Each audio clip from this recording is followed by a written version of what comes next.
Thoughts on how to improve the movie theater experience?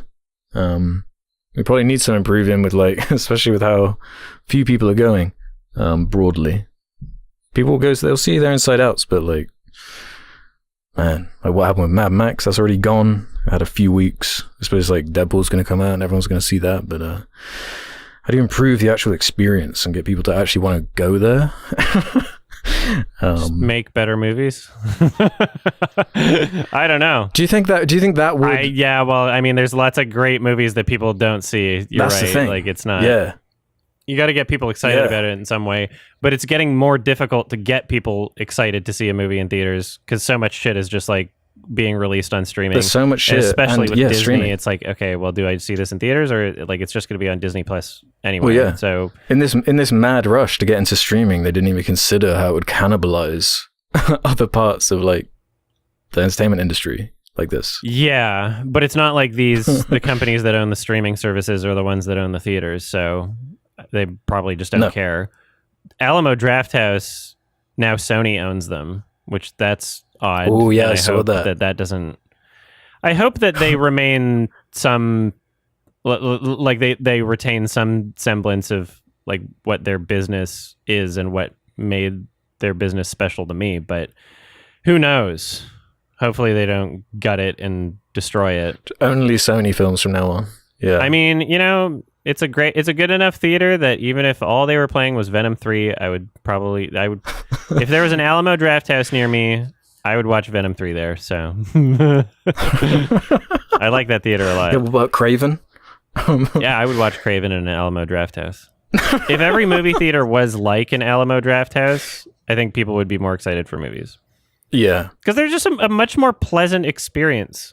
Oh yeah, so much nicer. We don't have Alamo here, but we have sort of equivalent type things. We have pretend equivalent type things that are just not. They don't. Right. Oh, they're not at the same level. Right. No. Yeah. Yeah, we've got Every Man here, which is pretty solid. Nice comfy sofas. Get food and drink. See, I'm in terms of what I culturally expect out of people, I'm not a fascist, so I don't need other people to do the things that I enjoy for me to enjoy my things. My concern is that because I'm obviously a lover of film festivals, these theaters need to exist throughout the year in order for film festivals to use those spaces at that specific point in the year. So that's my concern, and so I'm really cherishing and appreciating the time that I have with TIFF, where that Scotiabank theater still exists. I don't know what that's 10 different screens that they use there consistently during the festival every year.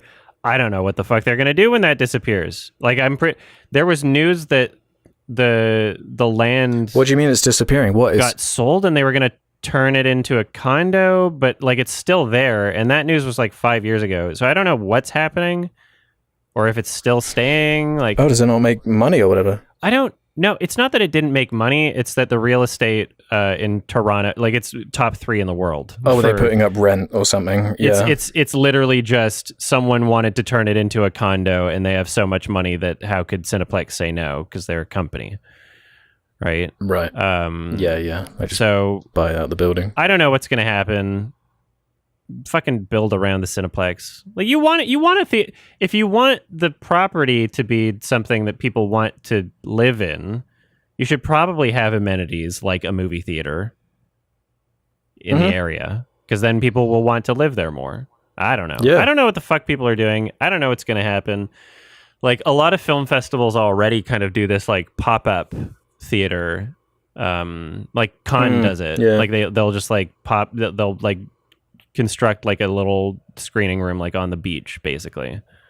Gotta do what you gotta do. So it's film festivals still have options, I guess. Just I'm concerned about TIFF the most because that's my favorite festival, and I just knowing how dense Toronto is, it's you can't really do a pop-up that it would have to be in a completely other area of town, which would be annoying. But yeah, that was convenient with so many of the screenings being so close to one another. And yeah.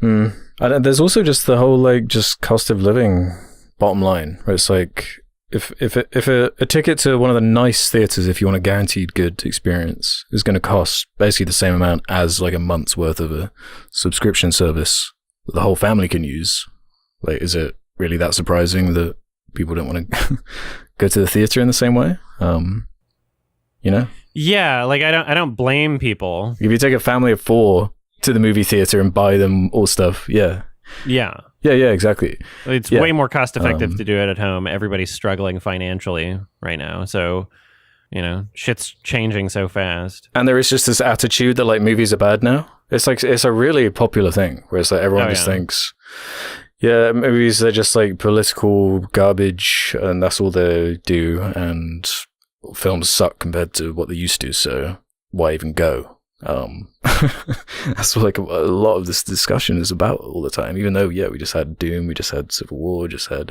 a bunch of great movies, but people don't see them in the same fervor. We're out of that, just everything can make $1 billion, like just 15 years of genre shit. It's just all like crumbling.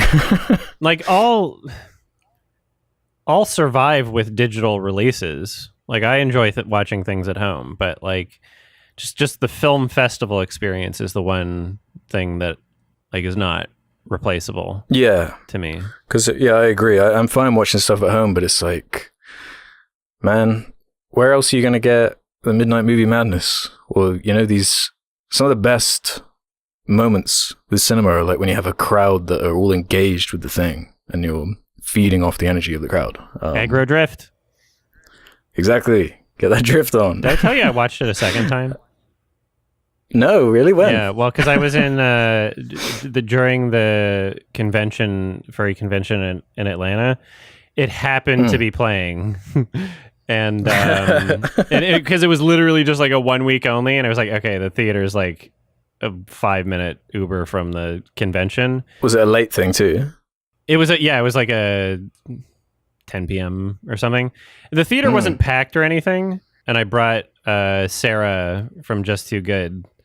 Sarah wanted to watch it. I probably wouldn't have seen it a second time if there wasn't someone else that like really wanted to watch it. And it was like the last night she could have seen it, and I was like, okay, we're gonna do it. Oh, well, what did Sarah think? That's hilarious. I mean, yeah, it was. You got to see that together. Similar experience and interpretation as we had. Yeah, and we were like giggling and snickering throughout the film, and it's almost like funnier a second time, and it's actually a lot more digestible a second time. Like it flew by a lot more, knowing what it is and knowing what the payoffs are or lack thereof. Yeah, the payoffs. No, I feel like that's a great like. I'm just gonna invite someone over. Where it's like, you know, it's like midnight, it's 1 a.m. I'm just going to put this weird thing on and just like watch people's reactions and like, yeah, just get that sick enjoyment from it. I wonder how they're going to release it for like a home release. Because so far they've done Criterion, LA strip clubs, TIFF, and like 1 week in some cities in the States. There were a few screenings here. I didn't catch one, but I did hear, it was shown here and there. I heard through the grapevine, but not broadly by any means. Yeah, there's some great theater experiences to be had, and all I can do is to try and help promote that in the culture and hope that enough people listen. So anybody that listens to my channel, you got to help spread the word amongst your friends and family and anybody you think would appreciate any of these film going experiences or festivals or anything that you find special about, you know, seeing a movie in a theater. We got to be the change that we need, that we want to see. And who knows, maybe it's a losing battle, but you know, support your indie theaters, support your, you know, smaller theaters. A lot of these theaters survive off of concession, by the way. So, you know, if you're going to sneak something in, do it in a fucking AMC or a Cineplex. If you're at a smaller theater, you're at local indie theater, buy a drink, buy some popcorn. It really helps them out. Yeah. Invite some friends. Keep it alive. Yeah. I feel like I would be more concerned if there were no good films coming out. Like, And that was not an insane thing to say, you know?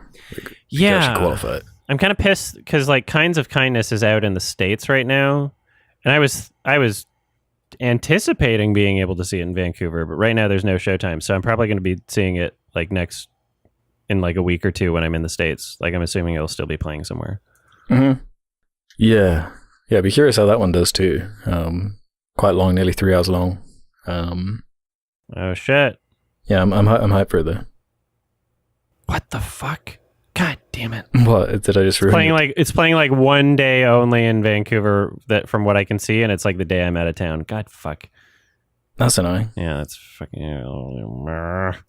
Whatever. I'll catch it in the States. Pissed.